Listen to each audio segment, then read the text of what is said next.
From the previous session that you want me to readdress or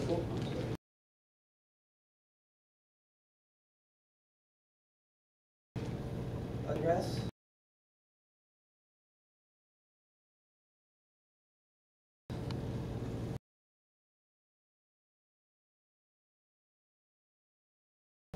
Anything that's sprung up?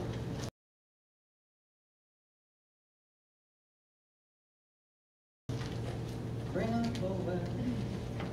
Okay. All right. So when we start with this dichotomy, we have two ideas that are opposing.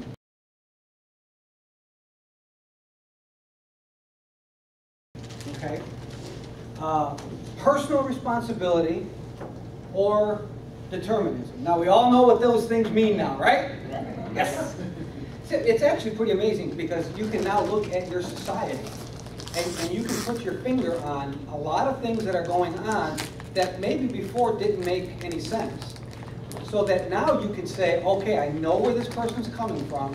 I have a point of departure. I can start.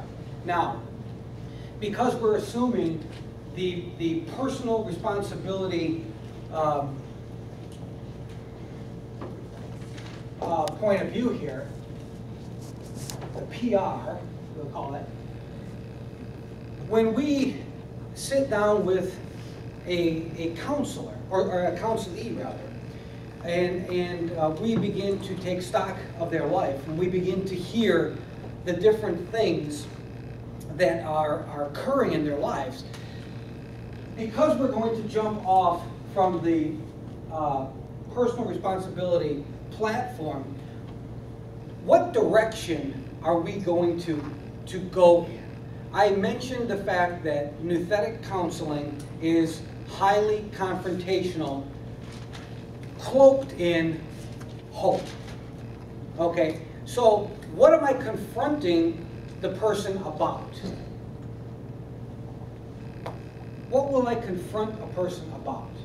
Sin. Their behaviors, their sin. Okay, so when we say behaviors, we have to qualify behaviors and say bad behaviors. Okay, so because we believe in personal responsibility, we're going to have a particular viewpoint of their behaviors. Okay, so bad behaviors or simply sin. We're going to look at, in particular, the core issues that are going on in their life to see, because when somebody comes in, how many guys have heard of the iceberg analogy? You know the iceberg analogy? Yeah. I think most of us probably 9/10 underwater. Yeah. Okay. So when you come in, and this is a phenomenon that I have found to be true 9/10 of the time. When you come in and you're in a counseling situation and you start to talk about that situation, you generally will not get the real problem in the first session. What you will get in the first session, generally speaking, are symptoms. In other words, secondary issues. Does that make sense? Is my terminology okay? Are you following me? Secondary issues or symptoms. So what you're going to do is simply see these things that are above water, the things that are obvious to everybody else.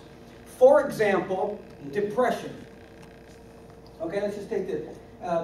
Jay Adams uses this. Okay, depression. Okay. Symptom or cause?